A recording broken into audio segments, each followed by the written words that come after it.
দ্বীনি ইলম যদি আমরা আপনারা না জানি, তাহলে এই দুনিয়াও আমাদের শেষ, আখিরাত তো শেষই হবে। এই কারণে আমাদের আপনাকে দ্বীনি ইলম শিক্ষা করতে হবে। যে কোনো অবস্থাতে হোক, কষ্ট হলেও আমাকে আপনাকে দ্বীনি ইলম শিক্ষা করতে হবে। সহি শুদ্ধভাবে কোরআন তেলাওয়াত করতে হবে, সহি শুদ্ধভাবে নামাজ পড়তে হবে। নামাজ পড়তে হলে আমাকে আপনাকে কোরআন শিক্ষা করতে হবে। আর কোরআন শিক্ষা করতে হলে আমাকে আপনাকে মাদ্রাসায় যেতে হবে, মাদ্রাসায় কোরআন শিক্ষা করতে হবে। স্কুলে কোরআন শিক্ষা হয় না, কোন কলেজে কোরআন শিক্ষা হয় না, একমাত্র কোরআন শিক্ষা হয় মাদ্রাসার মধ্যে। এই কারণে আমার আপনার ছেলে সন্তানকে মাদ্রাসায় দিব, সর্বপ্রথম শিক্ষা তাদেরকে দ্বীনি ইলম দিব। দ্বীনি ইলম শিক্ষা হওয়ার পরে আমার আপনার ছেলেকে যে যেখানে মন চায় সেখানে দেন।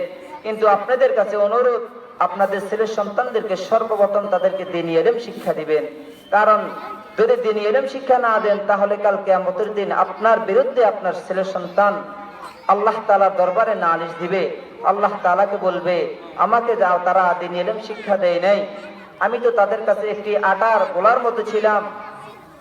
আটার গোলাকে যেরকম ভাবে চাইলে আপনি পুরি বানাতে পারেন, চাইলে আপনি আটার গোলা দিয়ে আপনি সিঙ্গারা বানাতে পারেন, চাইলে আপনি আটার গোলা দিয়ে আপনি পরোটা বানাতে পারেন, ঠিক তেমনই ভাবে আমার আপনার ছেলের সন্তান আমাদের কাছে আটার একটা দোলার মতো। আমরা যেভাবে চাই আমরা তাদেরকে ব্যবহার করতে পারবো, সৎ পথে ব্যবহার করতে পারবো, অসৎ পথে ব্যবহার করতে পারবো। কিন্তু সৎ পথে যদি আমরা ব্যবহার করি, তাহলে আমারও নিজেও উপকৃত হব এবং নিজের সন্তান উপকৃত হবে। আর যদি আমার আপনার সন্তানকে যদি আমরা খারাপ রাস্তায় চালাই, তাদেরকে খারাপ কিছু শিক্ষা দিই, দ্বীনি ইলম থেকে দূরে রাখি, তাহলে ছেলে সন্তান তো খারাপ হবেই হবে, কিন্তু এর দায় আপনাকে আল্লাহ তাআলার দরবারে দিতে হবে।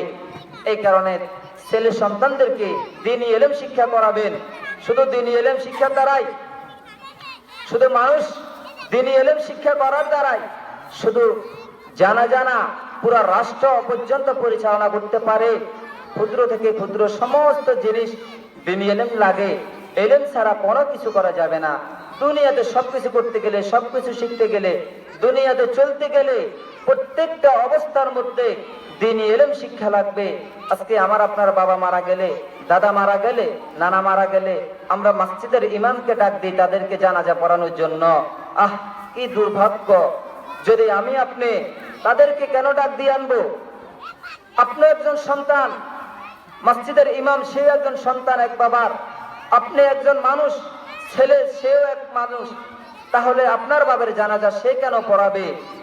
আপনার বাবার জানাজা যদি মসজিদের ইমাম পড়ায়, সে শুধুমাত্র জানাজাটা পড়া দিয়ে তো চলে যাবে। আর আপনি যদি নিজ সন্তান হয়ে যদি নিজের বাপের জানাজা পড়াতে পারেন, আপনি যখন জানাজার নামাজের মধ্যে দাঁড়িয়ে যখন দোয়া পড়বেন, আল্লাহুম্মা গফির লি হাইয়িনা ওয়া মাইয়িতিনা ওয়া শাহিদিনা ওয়া গায়িবিনা ওয়া সাগীরিনা ওয়া কাবীরিনা ওয়া যাকারিনা ওয়া উনসানা, আল্লাহুম্মা মান আহইয়াইতাহু মিন্না ফাআহইহি আলাল ইসলাম ওয়া মান তাওয়াফাইতাহু মিন্না ফাতাওয়াফাহু আলাল ঈমান।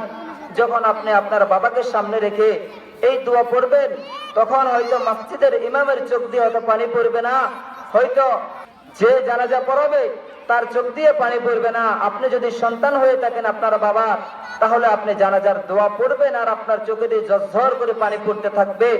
এই দোয়ার কারণে, এই নিজের সন্তানের দোয়ার কারণে আল্লাহ তাআলা নিজ বাবাকে, ওই মৃত ব্যক্তিকে আল্লাহ তাআলা মাফ করে দিবেন। এই কারণে আমাদের ছেলে সন্তানকে দ্বীনি ইলম শিক্ষা করাবো, যতই কষ্ট হোক। এখন ডিসেম্বর মাস চলতেছে, জানুয়ারি মাস থেকে ক্লাস শুরু। আমরা সকলে আমাদের ছেলে সন্তান যারা আছে ছোট, তাদের প্রত্যেককে আমরা দ্বীনি ইলম শিক্ষার জন্য মাদ্রাসা ভর্তি করে দিব। আল্লাহ তাআলা আমাদের সকলকে যে কথাগুলি বলেছি, আমাদের প্রত্যেককে এই কথাগুলি অনুযায়ী আমল করার তৌফিক দান করুক। ওয়া মা তাওফিকি ইল্লা বিল্লাহ।